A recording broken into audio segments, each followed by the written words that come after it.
Vladimir Jabotinsky is known as one of the most acclaimed writers of his times. The Russian-born Jewish author also played a crucial role, of course, in founding the State of Israel, starting several Jewish organizations during the British Mandate period. Well, for the first time ever, researchers are reissuing and retranslating a whole new series of volumes of Jabotinsky's work, including some treasures that had never before been seen in English. Yisrael Medad from the Menachem Begin Heritage Center is here to tell us what's in store. Yisrael, thank you for joining us. Thank you for having me on. Of course. So first I want to ask, why is Jabotinsky important? Why is his work important?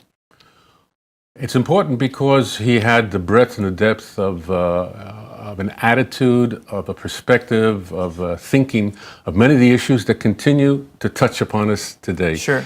Societal, economic, military, defense, diplomatic, political, etc., and also cultural, plays, poems. And it's quite funny in a certain sense that we find today a lot of people on the left of the political spectrum keep on quoting him against the Likud party, saying, well, he was a liberal Democrat, he was a liberal nationalist, he had a different economic aspect.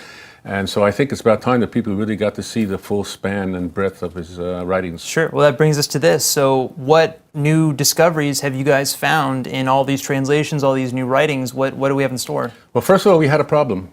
We found that many of the previous translations from mainly Russian, but also Yiddish and other languages that he wrote in many languages, either were inadequate, shall I say, or sometimes they also act as editors and cut a lot of things out. Oh, really? Yes. Wow. The last time we had a whole set of volumes that came out in the 1940s and the early 50s.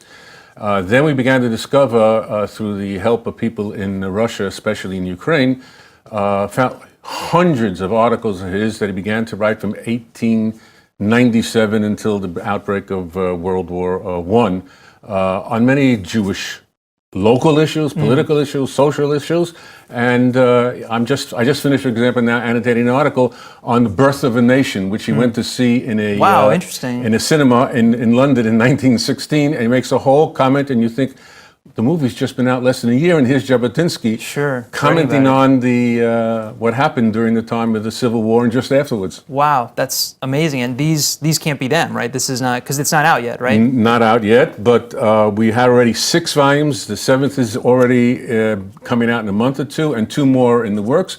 And I am the deputy editor under Professor Arya Naor of perhaps, I hope, at least 3 volumes, annotated anthological volumes of his writings in English, which is a bit of a challenge because the many languages we have to deal with. Wow, well, Yisrael, we don't have time to talk about all the work that went into it, but I know it was years of effort and talking with people in Russia and finding info and tracking down details to get it all right. I know it's a ton of work, all in a day's work for you, of course. Thank you for joining us. Thank you for having me on. Of course.